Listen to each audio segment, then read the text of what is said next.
Okay. There are several types of financial aid that a student may qualify and or apply for. The financial aid packages come in the form of loans, grants, and or scholarship. Loans are what students have to repay. Grants and scholarships are what you, the student, have earned and do not have to repay. When you receive your financial aid award packet, the loans that you will see are the Federal Direct Subsidized Loan, the Federal Direct Unsubsidized Loan, and the Federal Direct Parent Plus Loan. The Federal Direct Subsidized Loan is where the federal government pays the interest on the loan while the student is in school. The Federal Direct Unsubsidized Loan is where the interest begins accruing when the student chooses to borrow the loan. And the Federal Direct Parent Plus Loan is the option for the parent to take out a loan to go towards the cost of your education. In the event that your parent were to be approved for the Parent Plus Loan, they can borrow as much as they need up to the cost of attendance. So those are the loans that would be awarded within one's packet. And then additionally, one may qualify for a federal Pell Grant, which is based on the student's estimated family contribution. We also have merit-based scholarships that one may qualify for, which are determined based on your completed credits, and the criteria is 30 completed credits, no incompletes, and a cumulative GPA of a 3.0 and above. The most important thing to complete within the Office of Financial Aid is the FAFSA, which is the Free Application for Federal Student Aid. And the best part about the FAFSA is that it's free.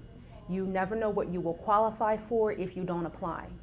If a student does not complete a FAFSA, the Free Application for Federal Student Aid, you will not be eligible for federal loans, grants, or any federal aid at all.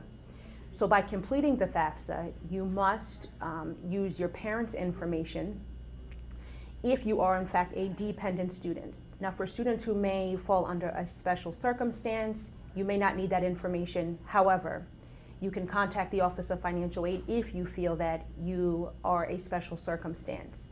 When completing the FAFSA, that's when we, the Financial Aid Office, will review you all for federal loans, grants, or scholarship funding. We at the Lincoln University of Pennsylvania have a priority FAFSA filing deadline of April 1st. I would encourage all of you to complete the FAFSA by our priority filing deadline.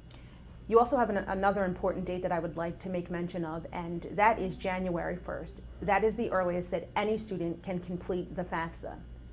So again, the earliest that you can complete a FAFSA is January 1st of the upcoming school year.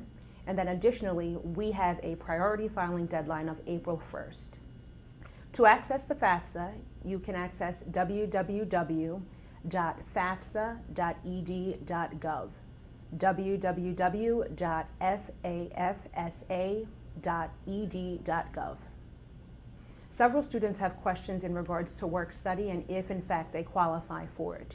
When a student completes the FAFSA, the Office of Financial Aid will review the students who have indicated that they are interested in federal work study and determine if the student will be a recipient based on their estimated family contribution and or their financial need. Not every student who may qualify for federal work study will be the recipient of the award. It is based upon the availability of funding. I would still encourage that students complete the FAFSA and indicate that they're interested in federal work study, because you won't know if you're eligible for it if you don't apply. The funds that the university has that are attributed to federal work study are reserved for returning students. In the event that there are additional funds remaining, a freshman student may be awarded federal work study. I would still encourage you to indicate on the FAFSA if you're interested in federal work study, and if there are additional funding, or if there are additional funds, you may be the recipient of federal work study. I would say that the most common mistakes that students and or parents make when completing the FAFSA is that they don't complete it in its entirety. It is imperative that you complete the FAFSA using the most updated student and or parent tax return information to receive a more accurate award letter. Thoroughly reading through the packet and the information that we include is also imperative so that we receive documents timely and that there is no delay. We try our best and we do our best to disseminate the information upfront so that there aren't as many bumps along the way.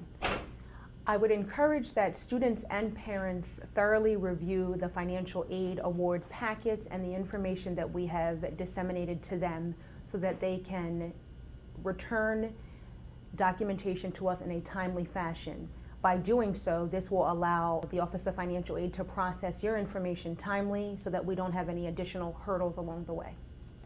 The internet is your greatest resource. If you have questions, please feel free to contact us. We are more than willing to assist you along the way, but accessing our website at www.lincoln.edu/financial aid is a great resource for you all to utilize to receive information and to read up on different things that you may not be aware of.